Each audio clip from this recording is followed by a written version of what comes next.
आज होळी पौर्णिमा आहे. होळी म्हणजेच वाईट विचारांचे दहन. होळी हा देशभर रंगाचा सण म्हणून ओळखला जात असला तरी महाराष्ट्रात त्याचे महत्त्व वेगळे आहे. ग्रामीण भागात शिमगा या नावाने ओळखल्या जाणाऱ्या सणामागे एक आख्यायिका आहे. पूर्वी राक्षस कुळात हिरण्यकशिपू नावाचा राक्षस होता. तो स्वतःला श्रेष्ठ समजत असे.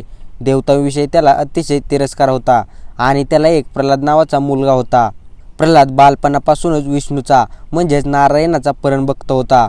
प्रल्हाद दिवस रात्र विष्णूच्या नावाचे नामस्मरण करीत असे. नेमके हेच हिरण्यकशिपूला मान्य नव्हते. त्यामुळे त्याने प्रल्हादाला त्यापासून परावृत्त करण्याचा प्रयत्न केला, परंतु प्रत्येक वेळी तो अयशस्वी ठरला. अखेरीस कंटाळून हिरण्यकशिपूने आपल्या मुलाचा वध करण्याचा निर्णय घेतला. या कामात त्याने आपल्या बहिणीची मदत घेतली. त्याच्या बहिणीचे नाव होलिका होते. ती देखील राक्षसी प्रवृत्तीची आणि क्रूर होती. तिला अग्नीचे भय नव्हते. अग्नीपासून तिला कोणताच त्रास होत नव्हता. म्हणून हिरण्यकशिपूने लाकडाची चिता रचली, त्यावर होलिकाला बसवले आणि तिच्या मांडीवर प्रल्हादाला बसवले. परंतु प्रल्हादाच्या भक्ती साधनेमुळे उलटेच घडले. होलिका जळून खाक झाली आणि विष्णू भक्त असल्यामुळे प्रल्हादाला काहीही झाले नाही. त्याच्या भक्तीने प्रसन्न होऊन विष्णूने खांबातून नरसिंह रूपाने हिरण्यकशिपूचा वध केला. थोडक्यात होलिका वाईट प्रवृत्तीची असल्यामुळे तिचा अंतही जळून म्हणजेच वाईट पद्धतीने झाला. त्यामुळे वाईट आचार विचारांना तिलांजली देणे आणि आपल्या मनातील वाईट विचारांना होळीप्रमाणे आगीत जाळून राख करावे हाच होळी साजरी करण्यामागचा उद्देश आहे.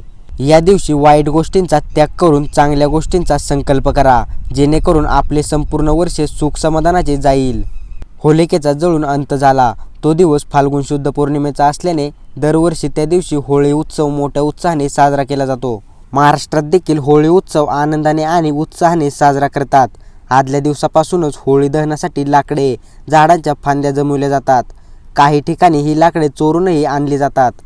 त्यावर रंगीबेरंगी कपड्याचे तुकडे बांधले जातात.